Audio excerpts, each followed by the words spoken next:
السلام علیکم ناظرین، میں ہوں ذوفشا نقوی اور پروگرام سیرت النبی صلی اللہ علیہ وآلہ وسلم کے ایک نئے موضوع کے ساتھ ایک بار پھر سے آپ کی خدمت میں حاضر ہیں۔ آج کے پروگرام میں ہم نبی کریم صلی اللہ علیہ وآلہ وسلم کے خواتین اور بچوں کے ساتھ حسن سلوک کے حوالے سے گفتگو کریں گے۔ ہم یہ جانتے ہیں کہ دور جہالت میں نبی کریم صلی اللہ علیہ وآلہ وسلم کی آمد سے پہلے عورتوں کو ایک انسانی مقام بھی حاصل نہیں تھا۔ وہ معاشرہ جہاں بیٹیوں کو زندہ دفن کر دیا جاتا تھا، اسی معاشرے میں نبی کریم صلی اللہ علیہ وآلہ وسلم نے نہ صرف خواتین کے بنیادی حقوق بتائے بلکہ ان کی عزت اور تکریم بھی بحال کی، اور بچوں کے ساتھ بھی آپ صلی اللہ علیہ وآلہ وسلم انتہائی شفیق اور مہربان انداز میں پیش آتے اور دوسروں کو بھی اس چیز کی تلقین کرتے۔ آج کے پروگرام میں ہم اسی حوالے سے گفتگو کریں گے کہ سیرت نبوی صلی اللہ علیہ وآلہ وسلم میں ہمیں عورتوں اور بچوں کے حقوق کے حوالے سے کیا تعلیمات ملتی ہیں۔ پروگرام میں ہمیشہ کی طرح ہمارے ساتھ ممتاز سیرت اسکالر ڈاکٹر طارق شریف زادہ صاحب موجود ہیں، جو اس حوالے سے ہماری رہنمائی فرمائیں گے۔ السلام علیکم ڈاکٹر صاحب۔ جی وعلیکم السلام ورحمۃ اللہ۔ ڈاکٹر صاحب، ہم سب یہ جانتے ہیں کہ دور جہالت میں عورتوں کو ایک انسانی مقام بھی حاصل نہیں تھا، تو نبی کریم صلی اللہ علیہ وآلہ وسلم نے کس طرح سے ان کا مقام بحال کروایا اور معاشرے میں انہیں کیا حیثیت دلوائی؟ بسم رب محمد کریم علیہ الصلاۃ والتسلیم۔ سب سے پہلے تو یادآوری کا شکریہ، اور رسول رحمت صلی اللہ علیہ وسلم کی پاکیزہ زندگی کے حوالے سے جب ہم کسی بھی عنوان کو اپنے ذہن میں رکھتے ہوئے اس عظیم الشان زندگی کا مطالعہ کرنا شروع کرتے ہیں تو ہم پر یہ ایک خیر کا منفرد جہان جو ہے وہ کھلنا شروع ہوتا ہے، اور ہمیں یہ نظر آتا ہے کہ میرا اور آپ کا رسول صلی اللہ علیہ وسلم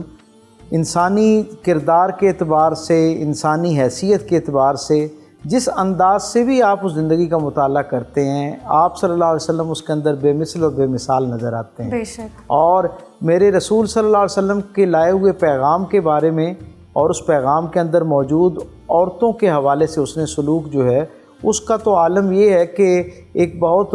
بین الاقوامی سطح پر اعتراف کیا گیا۔ سماجیات کا ماہر جیمز پیٹر یہ لکھنے پر مجبور ہے کہ میں نے رسول رحمت صلی اللہ علیہ وسلم کی پوری زندگی کا مطالعہ کیا، اور اس مطالعے کے بعد میں اس نتیجے پہ پہنچا، مجھے یوں لگتا ہے کہ حضور کے لائے ہوئے پیغام میں اور خود آپ کی زندگی کے اندر خواتین کے احترام کے حوالے سے، ان کے حقوق کے حوالے سے، ان کی امپاورمنٹ کے حوالے سے، معاشرے کے اندر جو ان کے ساتھ منسوب جو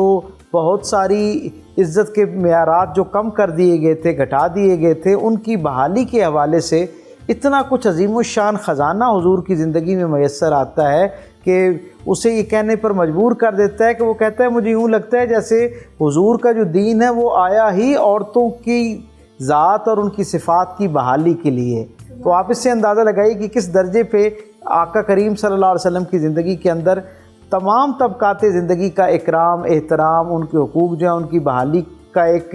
نہ ختم ہونے والا سلسلہ نظر آتا ہے۔ لیکن عورتوں کے حوالے سے تو آپ کا معمول یہ ہے کہ حضور دنیا سے تشریف لے جا رہے ہیں، اور روح مبارک جو ہے جس میں اقدس کے اندر سفر فرمانا شروع کر دیتی ہے، عین اس لمحے میں آپ تصور کریں نا کہ کسی آدمی کا دنیا سے رخصتی کا وہ لمحہ کتنا جاں غسل ہوا کرتا ہے، کتنا مشکل ہوا کرتا ہے، اور اس وقت بھی میرے کریم آقا صلی اللہ علیہ وسلم اکھڑتی ہوئی سانس کے ساتھ اپنی امت کو یہ پیغام دیتے ہیں کہ میرے جانے کے بعد اپنے غلاموں یعنی اپنے جو سبارڈینیٹس ہیں ان کا اور اپنی عورتوں کا خیال رکھنا، ان کے حقوق کا خیال رکھنا۔ تو آپ اس سے اندازہ لگا سکتے ہیں کہ آقا کریم صلی اللہ علیہ وسلم نے عورتوں کے حقوق کے حوالے سے کتنی اعلیٰ درجے کی نہ صرف تعلیمات چھوڑی ہیں بلکہ اپنی عملی مثالیں ایسی چھوڑی ہیں کہ انسان آج کے ظاہری طور پر خواتین کے حقوق کی علمبرداری کے حوالے سے جو ایک معاشرے کے اندر آواز اور فضا پائی جاتی ہے، اس میں بھی ویسی مثالیں جو ہیں ان کا پیش کرنا مشکل نظر آتا ہے۔ آپ دیکھیں یہ میرے کریم رسول کا ماحول ہے،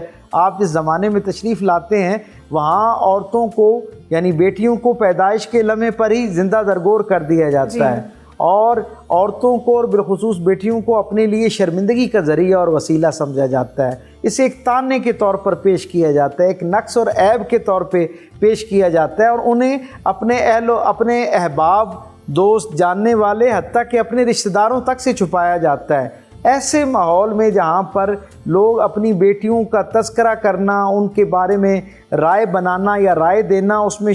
شرم محسوس کرتے تھے، اس معاشرے کے اندر میرے کریم آقا صلی اللہ علیہ وسلم نے اپنی بیٹی کے لیے اپنی چادر بچھا کر ان کے استقبال کے لیے کھڑے ہو کر 2 قدم آگے بڑھ کر ان کا ماتھا اور ان کا ہاتھ چوم کر رہتی دنیا کے سارے انسانوں کو بتایا ہے کہ رسول رحمت صلی اللہ علیہ وسلم نے وہ جو زندہ درگور کر دی جانے والی بیٹی ہوا کرتی تھی اسے عزت اور تعظیم کی کس اعلیٰ معیار اور وقار سے نوازا ہے۔ رسول رحمت صلی اللہ علیہ وسلم اپنی شہزادی سیدہ فاطمہ الزہرا سلام اللہ علیہا کے ساتھ جس انداز میں محبت اور شفقت کرتے ہوئے نظر آتے ہیں وہ آج کے اس جدید دور کے ایک جدید انسان کے لیے بھی اتنا اعلیٰ عرفہ معیار ہے کہ میں سمجھتا ہوں کہ اس کی دوسری مثال جو ہے وہ تاریخ پیش کرنے سے قاصر ہے۔ اور نہ صرف بیٹی کے روپ میں، آپ یہ دیکھیں کہ اپنی ازواج کے ساتھ بھی میرے کریم آقا کا احترام کا، محبت کا، شفقت کا، ان کی تعظیم کا کس اعلیٰ درجے کا جو ہے وہ اہتمام ہمیں نظر آتا ہے۔ سیدہ کائنات کی والدہ باجدہ حضرت خدیجہ الکبریٰ سلام اللہ علیہ کا احوال دیکھیں، حضرت عائشہ صدیقہ رضی اللہ تعالیٰ عنہ کا احوال دیکھیں، حضرت ام سودا کے حوالے سے آپ دیکھیں، یعنی جتنی بھی ازواج مطہرات ہیں ان کی خوبیوں کو حضور بالاہتمام اپنے اصحاب میں بڑے ناز کے ساتھ جو ہے وہ بیان کرتے ہیں اور ان کا اعتراف کرتے ہیں، ان کی خوبیوں کو، ان کی جو شخصی خصائل ہیں ان کو بڑے مان کے ساتھ اور محبت کے ساتھ بیان کرتے ہیں اور لوگوں کو ترغیب دلاتے ہیں اپنے عمل سے کہ اپنی جو اہل خانہ ہیں اور بالخصوص ان کے اندر جو خواتین ہیں ان کی خوبیوں کا اعتراف بھی کیا جانا چاہیے اور ان کی حوصلہ افزائی بھی کی جانی چاہیے۔ جی ڈاکٹر صاحب، آپ نے بہت ہی خوبصورت انداز میں نبی کریم صلی اللہ علیہ وآلہ وسلم کا خواتین کے ساتھ جو حسن سلوک تھا وہ بیان کیا۔ ڈاکٹر صاحب، آج کل ویمن امپاورمنٹ کا تذکرہ ہم بہت زیادہ سنتے ہیں، یہ لفظ بار بار ہمیں سننے کو ملتا ہے، اس حوالے سے سوشل ایکٹیوسٹ بھی بہت متحرک ہیں، کیا واقعی عورت اتنی مظلوم ہے؟ دیکھیں، ایک تو بنیادی سچائی یہ ہے کہ جس معاشرے میں اس وقت آپ اور میں رہتے ہیں یہ حقوق اور فرائض کے حوالے سے کوئی بہت آئیڈیل معاشرہ نہیں قرار دیا جا سکتا، یہ کوئی بہت آئیڈیل اور مثالی زمانہ نہیں ہے انسانی تاریخ کے حوالے سے۔ یقیناً بہت سارے حوالوں سے بہت سارے طبقات کی یک تلفی ہوتی ہوئی ہمیں نظر آتی ہے اور اس کا ایک بہت بڑا سبب یہ ہے کہ ہماری زندگیوں میں دین رحمت کے ساتھ وہ عملی وابستگی ہمیں نظر نہیں آتی ہے۔ یقیناً عورتوں کے حقوق کے حوالے سے بہت ساری آواز اٹھائی جاتی ہے اور کسی حد تک یہ بات درست بھی ہے کہ عورتوں کے حقوق کے حوالے سے بھی بہت سارا کام کرنے کی ضرورت ہے، لیکن میں ہمیشہ جب اس حوالے سے کوئی خبر سنتا ہوں، کوئی بات مجھ تک پہنچتی ہے، کسی احتجاج کا احوال مجھ تک پہنچتا ہے تو میں سب سے پہلے یہ دیکھتا ہوں کہ کیا عورتوں کو جو دین رحمت نے حقوق دے رکھے ہیں، کیا عورت کے نام پر سرکار دو عالم صلی اللہ علیہ وسلم کی عملی زندگی سے جو حقوق ہم تک پہنچتے ہیں کیا عورتوں نے وہ یعنی ان کا اہتمام کر لیا گیا ہے؟ کیا معاشرے میں وہ حقوق دے دیے گئے ہیں کہ اس سے ایک درجہ آگے کے حقوق کا تقاضا کیا جا رہا ہے؟ میں یہ سمجھتا ہوں کہ انسانی تاریخ میں جو حقوق سرکار دو عالم صلی اللہ علیہ وسلم نے عورتوں کو عطا کیے ہیں یا آپ کے لائے ہوئے دین رحمت نے جو عطا کیا ہے وہ کسی اور معاشرے اور کسی نظام کے پاس اس طرح کی خیر اور خوبی موجود ہو ہی نہیں سکتی ہے۔ آپ دیکھیں نا، میرے آقا صلی اللہ علیہ وسلم جس زمانے میں آتے ہیں وہاں پر عورتوں کا تذکرہ کرنا جو ہے وہ سبکی کا باعث ہے، شرمندگی کا باعث ہے۔ میرے آقا اس معاشرے میں جہاں عورتوں کا نام اور حوالہ جو ہے وہ دینا شرمندگی کا باعث ہے، رسول مہربان صلی اللہ علیہ وسلم جو ہیں ان کا اسوہ یہ ہے کہ آپ اپنی ازواج اور بالخصوص حضرت زینب کے لیے جو ہے وہ خود دروازہ کھولنے میں پہل کرتے ہوئے نظر آتے ہیں، انہیں سواری پر خود بٹھانے کے لیے اپنے اتنے اصحاب کی موجودگی میں مدد فراہم کرتے ہوئے نظر آتے ہیں، ان کی گویا ناز برداری کرتے ہوئے نظر آتے ہیں۔ ان میں سے اگر کوئی اچھا پکوان کی خوبی رکھتی ہے تو اس کا دیر تک تذکرہ کیا جا رہا ہوتا ہے، اور خود جیسے میں نے پہلے کہا کہ حضرت خدیجہ الکبریٰ سلام اللہ علیہ کی نسبت سے تو ان کے اتنے فضائل حضور نے بیان کیے، اتنے فضائل بیان کیے کہ حضرت عائشہ صدیقہ رضی اللہ تعالیٰ عنہ کہتی ہیں کہ میں نے رسول رحمت کی وحی میں دھلی ہوئی زبان سے کسی اور خاتون کے لیے اتنے فضائل، اتنی خوبیاں، اتنی تعریف نہیں سنی جتنی حضرت خدیجہ الکبریٰ کے لیے ہے۔ اور پھر آپ یہ دیکھیں کہ یہ صرف بامی ایک ستائش اور حوصلہ افزائی کا معاملہ نہیں ہے، بلکہ حضرت خدیجہ الکبریٰ سلام اللہ علیہ نے جب تک اپنا تجارت کا نظام جو ہے اسے قائم رکھنا چاہا، گویا عملی زندگی کے اندر اپنی شمولیت جاری رکھنا چاہیے، رسول اللہ صلی اللہ علیہ وسلم نے نہ صرف اس کی اجازت دی بلکہ آپ ان کے ساتھ ایک بہترین معاون کے طور پر رہے، ان کے ایک بہترین رہنما کے طور پر رہے۔ یہی وہ کمال اور اعجاز تھا کہ انہوں نے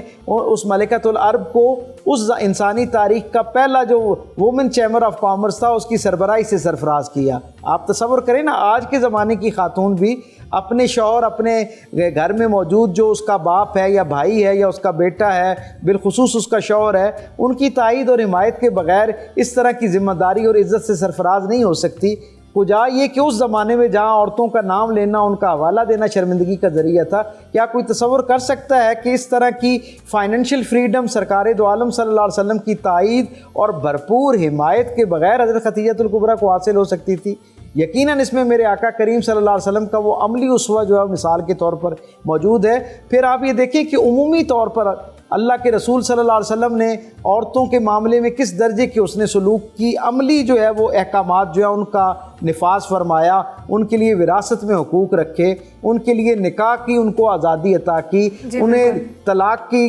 بعض صورتوں کے اندر جو ہے وہ آزادی عطا کی، یعنی گویا اس کا علیحدگی کے ایک حق عطا کیا۔ پھر بچوں پر اس زمانے کے اندر جو خواتین ہوا کرتی تھی اور بالخصوص جو بیوائیں ہوا کرتی تھی، ان کا وراثت کے اندر جیسے کوئی حق نہیں ہوتا تھا، اسی طرح سماجی طور پر وہ اپنی اولاد پر بھی اس طرح کا کوئی حق نہیں رکھتی تھی۔ یعنی یہ ایک معاشرے کی روایت تھی کہ اگر باپ فوت ہو گیا ہے تو اولاد جو ہے وہ ماں باپ کی والدہ جو پیچھے رہ گئی ہے اس کی خدمت سے آزاد ہو جایا کرتی تھی، بلکہ بعض صورتوں میں تو جو سوتیلی ماں ہوا کرتی تھی اس کے ساتھ نکاح کر لیا جاتا تھا، اسے نکاح کا پیغام بھیج دیا جاتا تھا۔ اللہ کے رسول صلی اللہ علیہ وسلم نے اس کبھی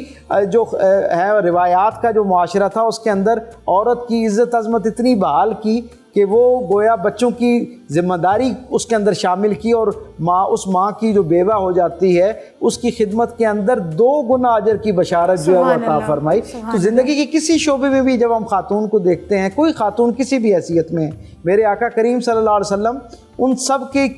مختلف حیثیتوں میں جو حقوق ہیں ان کے محافظ کے طور پہ نظر آتے ہیں۔ ضرورت اس بات کی ہے کہ معاشرے کے اندر ان حقوق جو سرکار دو عالم صلی اللہ علیہ وسلم نے اور دین رحمت نے خواتین کو عطا کیے ہیں، ان پر کھلے ذہن اور کھلے دل کے ساتھ مکالمہ کیا جانا چاہیے، اور عورتوں کو بھی پہلے ان حقوق کے حوالے سے آواز بلند کرنی چاہیے، اور مردوں کو بھی اسے اپنے لیے توشہ دنیا و آخرت دونوں سمجھتے ہوئے ان حقوق کو فراہم کرنے کا اہتمام کرنا چاہیے۔ جب معاشرہ اس سنجیدگی سے ان حقوق اور فرائض کی ادائیگی کے حوالے سے سنجیدہ ہو جائے گا اور حکمت عملی مرتب کر لے گا، عملی مثالیں قائم ہونا شروع ہو جائیں گی، تو خود بخود یہ گھر جو ہیں یہ بھی جنت بننا شروع ہو جائیں گے، اور معاشرہ جو ہے وہ بھی امن اور سکون کا گہوارہ بننا شروع ہو جائے گا۔ جی ڈاکٹر صاحب نے بالکل درست فرمایا کہ آج کے دور میں ہمیں حقوق و فرائض کو سمجھنے کی ضرورت ہے اور ان کو ادا کرنے کی بھی ضرورت ہے۔ ناظرین، پروگرام میں مزید سوالات بھی شامل کریں گے ایک بریک کے بعد۔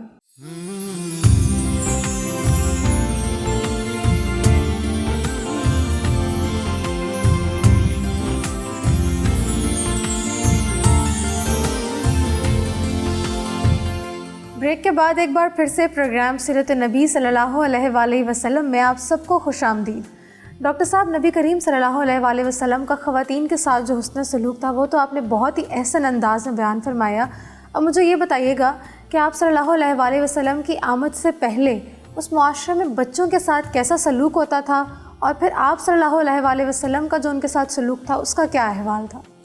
اس میں رب محمد کریم علیہ الصلاۃ والتسلیم، میں اکثر یہ کہا کرتا ہوں کہ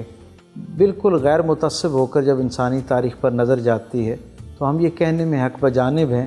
کہ اللہ نے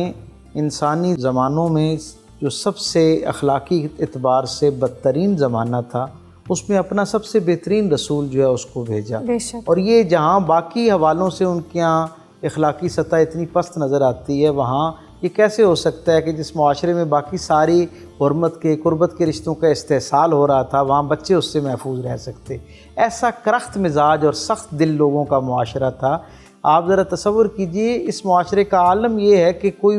والد اپنے دوستوں کی موجودگی میں اپنے بچے کو چوم نہیں سکتا تھا، اس سے شفقت کا، محبت کا اظہار نہیں کر سکتا تھا۔ اگر وہ اپنے دوستوں میں بیٹھ کر کسی بچے کے ساتھ اظہار محبت کرتا، اسے شفقت دیتا، پیار دیتا، تو بہت دیر تک اس کے دوستوں میں اس کا مذاق اڑایا جاتا، اسے کہا جاتا کہ یہ عمل تو نرم دل ماؤں کا جو ہے وہ ایک اسلوب ہوا کرتا ہے، بڑی بہنوں کا یہ معمول ہوا کرتا ہے کہ وہ اپنے چھوٹے بہن بھائیوں کو اس طرح کی شفقت سے نوازتے ہیں۔ مرد کو تو جری بہادر سخت مزاج ہونا چاہیے، گویا کرخت مزاج ہونا چاہیے۔ ان کے ہاں مرد کے اندر وہ جو اعلیٰ انسانی صفت ہے رحم کی، شفقت کی، محبت کی، وہ ایک خامی کے طور پر شمار کی جاتی تھی۔ ایسا معاشرہ جس معاشرے کے اندر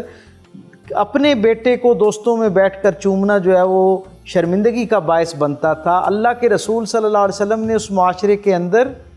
دشمنوں کے بچوں کو چوم کر دکھایا، انہیں اپنی شفقت اور محبت سے نوازا، اور اس زمانے کے انسانوں کو یہ بتایا کہ انسان کی اعلیٰ عرفہ درجے کی جو صفت ہے، اس کی وہ صفت جو اس کا تعارف ہے اور جو اسے باقی ساری اللہ کی مخلوق پر ممتاز کرتی ہے، وہ اس کے اندر جذبہ رحم ہے۔ اور یہ رحمت کا جو جذبہ ہے، یہ جو شفقت کا ایک عنصر انسانی شخصیت میں ہے، یہ اس کے سب سے عظیم الشان وصف کے طور پہ شمار کیا جانا چاہیے، اور معاشرے کے اندر بھی جو شخص اس جذبے سے جتنا زیادہ سرشار نظر آئے، وہ اتنا معاشرے کا بہترین شہری تصور کیا جانا چاہیے۔ میرے کریم آقا صلی اللہ علیہ وسلم کی پوری زندگی جو ہے وہ بچوں کے ساتھ محبت اور شفقت سے معمور ہے۔ یہ میرے کریم رسول صلی اللہ علیہ وسلم کی وحی میں دھلی ہوئی زبان سے الفاظ رہتی دنیا کے سارے انسانوں کے لیے ہدایت کا مینارہ نور ہیں۔ آپ فرماتے ہیں کہ جو ہمارے بڑوں کی عزت نہیں کرتا اور ہمارے چھوٹوں پر شفقت نہیں کرتا، وہ ہم میں سے نہیں ہیں۔ یعنی دوسرے لفظوں میں کوئی شخص اپنی ظاہری عبادات میں کتنا کامل ہو جائے، کتنا اپنے معاملات اور معمولات میں دین کے قریب تر ہو جائے، لیکن اگر اس کے مزاج میں بڑوں کے لیے عزت اور چھوٹوں کے لیے شفقت، محبت اور اپنائیت کا جذبہ نہ پایا جائے، تو یقیناً اس کا ایمان جو ہے وہ سرکار کے فرمان کے مطابق ناقص ہے۔ بلکہ حضور نے اسے ایک درجہ اس سے آگے کی وعید سنائی کہ وہ ہم میں سے ہی نہیں ہے، یعنی گویا دائرہ رحمت دین جو ہے، اس کے اندر داخل ہونے کی جو بنیادی شرائط ہیں، ان میں سے ایک بچوں کے ساتھ محبت کرنا اور بڑوں کی تعظیم کرنا ہے۔ آپ دیکھیں نا، میرے کریم آقا صلی اللہ علیہ وسلم جو ہیں وہ اپنے شہزادوں حضرات حسنین کریمین جو ہیں ان کے ساتھ کیسی والہانہ محبت کرتے ہوئے نظر آتے ہیں، کس اعلیٰ عرفہ درجے کی ان کی ناز برداری کرتے ہوئے نظر آتے ہیں۔ انسانی تاریخ میں پہلی شخصیت ہیں رسول اللہ صلی اللہ علیہ وسلم، جنہوں نے انسانوں کو یہ حکم دیا اپنے ساتھ وابستہ لوگوں کو کہ اپنے بچوں کی تربیت میں ان کی تعظیم کا خیال رکھو، ان کے لیے عزت کے اسباب جو ہیں وہ پیدا کرو۔ آج دنیا بھر کے اندر جو پیرنٹنگ کے ماہرین ہیں وہ یہ کہا کرتے ہیں کہ اگر آپ نے بچوں میں خیر اور خوبی کو شامل کرنا ہے، ان کی اعلیٰ صفات ان کے اندر داخل کرنی ہے، تو ان کی تربیت کے دوران ان کی عزت نفس کو مجروح نہ ہونے دیں۔ اللہ کے رسول صلی اللہ علیہ وسلم کا معمول دیکھیں نا، کیسی ناز برداری ہے کہ آپ حالت نماز میں اور نماز کے اندر بھی حالت سجدہ کے اندر ہیں، اور شہزادے جو ہیں وہ تشریف لاتے ہیں، آپ کی کمر اقدس کے اوپر آ کے سوار ہو جاتے ہیں، اللہ کے رسول اللہ کی فرض عبادت میں موجود ہیں، اس حالت کے اندر آپ اپنی نماز طویل کر لیتے ہیں، لیکن اپنے شہزادوں کے لیے کسی ان کی جو ہے وہ دل شکنی کا باعث نہیں بنتے۔ یہ تو اپنے شہزادوں کا حال ہے۔ اگر حضور کی جماعت کے اندر پیچھے کوئی بچہ روتا ہوا اس کی آواز حضور کی کان تک پہنچتی تھی تو حضور اپنی نماز کو مختصر کر لیا کرتے، اپنی تلاوت کو مختصر کر لیا کرتے، اپنی تسبیحات کو محدود کر لیا کرتے، صرف اس لیے کہ وہ بچہ جو ہے اس کی بے چینی نہ ہو۔ اور حضور مسجد کے اندر بچوں کا آنا، ان کو گلے لگانا، ان کے لیے عزت افزائی کا ذریعہ بننا، ان کی دلجوئی کرنا، ان کے لیے تحائف کا اہتمام کرنا، یہ میرے کریم آقا کی سنت سے ہم تک پہنچے۔ بالکل آپ نے درست فرمایا ڈاکٹر صاحب۔ اچھا ڈاکٹر صاحب، آج کل جو سوشل میڈیا کا دور ہے، اس دور میں سوشل میڈیا کے تھرو ہم بہت سارے ایسے واقعات سن رہے ہوتے ہیں جن میں بچوں کے ساتھ ناروا سلوک کی جو خبریں ہیں وہ گردش کر رہی ہوتی ہیں۔ چائلڈ لیبر بھی ان میں سے ایک ہے، اور اس کے علاوہ ہم یہ بھی دیکھتے ہیں کہ بچے آج کل بنیادی صحت اور تعلیم سے بھی محروم ہیں۔ تو یہ بتائیے گا کہ آپ کی کیا رائے ہے اس حوالے سے؟ چائلڈ لیبر کے حوالے سے خاص طور پہ میں یہ کہوں گا کہ آپ ذرا یہ دیکھیے کہ وہ دین رحمت جو جانوروں پر ان کے استطاعت سے زیادہ بوجھ ڈالنے کے حق میں نہ ہو، وہ انسانوں اور بالخصوص معصوم بچوں کی استطاعت سے زیادہ ان پر بوجھ ڈالنے کے بارے میں کس درجے پہ حساس ہوگا اور کتنی سخت وعید اس کے حوالے سے آئی ہوگی۔ آپ یہ دیکھیں نا، اللہ کے رسول صلی اللہ علیہ وسلم نے فرمایا کہ وہ گھر اللہ کی نگاہ میں بہترین گھروں میں ایک گھر ہے جہاں پر یتیم بچے کے ساتھ حسن سلوک کیا جاتا ہے، اور حضور نے فرمایا اللہ کی نگاہ میں بدترین گھروں میں سے وہ گھر ہے جس گھر کے اندر کسی یتیم کے ساتھ ناروا سلوک کیا جاتا ہے۔ تو آپ یہ دیکھیں کہ یعنی بچوں کے اس درجے کی عمر میں جو بنیادی حقوق ہو سکتے ہیں ان کا کس درجے پہ اہتمام نظر آتا ہے، اور پھر ان کی تربیت کے حوالے سے خاص طور پر میں یہ سمجھتا ہوں کہ جناب علی کرم اللہ وجہ کریم، جنہیں سرکار دو عالم صلی اللہ علیہ وسلم کے ساتھ